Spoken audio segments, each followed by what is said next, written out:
And we are back with Guilford County Schools answering some more of your questions. If you have one, you can text it to 336-379-5775. We have a question about the attendance policy moving forward. Does anyone want to tackle that? Sure. So since school resumed, we have been taking attendance. We do that on a weekly basis. So we make sure that students who may need to complete their work in the evenings or on the weekends have the opportunity to be counted present. So teachers are working with students and taking attendance based on their participation, their submission of work, but are doing so flexibly. For example, if a student completes an assignment that was given on Tuesday and turns the assignment in on Saturday, the teacher can then go back in and mark the student present on Tuesday. We want to make sure that students have every opportunity that they can to be present, but we also know that there's situations where students are completing their work in the evenings or on the weekends or during concentrated times, or have siblings sharing devices. So we want to be sensitive to the needs of our families and students while we're taking attendance. Gotcha. Someone says, can you explain why you're thinking about sending the younger kids back first, and their concern is they might not be able to social distance or follow those rules as well? That's a really good question, and we've talked a lot with public health officials, both locally and across the nation, with other large districts. We're in consortiums with other large districts who are tackling these very same issues. And what we know about our youngest students are a few things. The first is that they're least likely to spread the virus. Our youngest students are least likely to contribute to the spread. Additionally, our youngest students are those students who are facing the most learning loss. It is hardest for our youngest students to access learning remotely.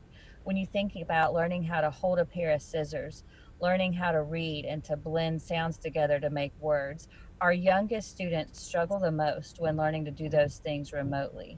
We also know from a parent perspective that our youngest students are the hardest to find childcare for during this time.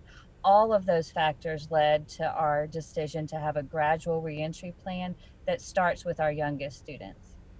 Thanks for explaining that. On the same note, someone says, will there be breaks for the elementary school kids to release some of their energy and maybe take their face masks off? Yeah, so one of the things we're asking principals to be sure they're doing as they prepare for students to come back in the building is to work on their schedule. And that does include some outdoor activity for all of their students, so that they do have an opportunity for movement and to have some outside time so they can have some fresh air without potentially having their mask. Also, I think the principals and Dr. Oakley can speak to this much better than I can. Teachers are very creative in ways that they can have their students be moving while in their classroom. They'll have to continue to wear their mask while they're inside, but there's lots of ways that teachers do a great job of having students move while in their classrooms. Yes, because we know Governor Cooper's phase 2.5 includes that kids 5 and up need to wear a mask. So that would include the elementary school students with this new phase. Absolutely, yes.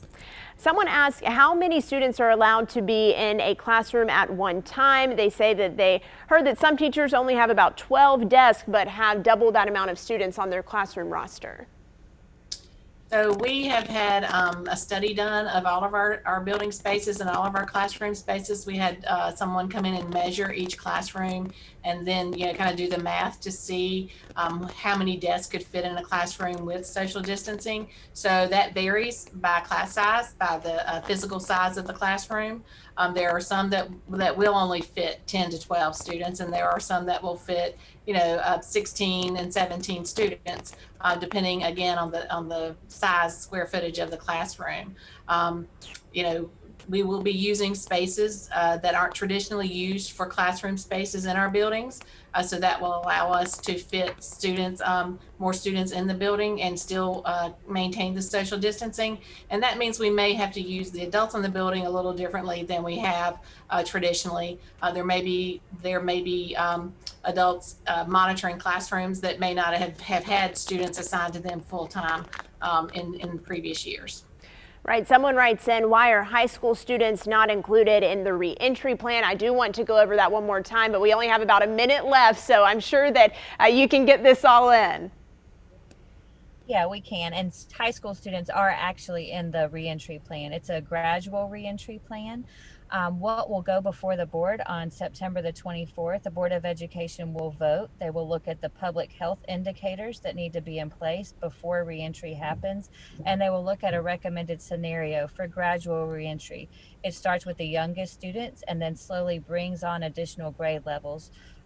Voluntary reentry for pre-K students occurs starting September 29th. Kindergarten students starts voluntary reentry on October 5th, and then we gradually bring on other grade levels starting October 20th. The first day of the second semester, January 20th, is when the high school students begin the gradual reentry. And again, the Board of Education will vote on that plan, as well as the public health indicators that need to be in place prior to face-to-face reentry at their meeting on September the 24th. Dr. King, Dr. Oakley, Angie Henry, thank you so much for being here and answering our questions, and thank you for sending those in.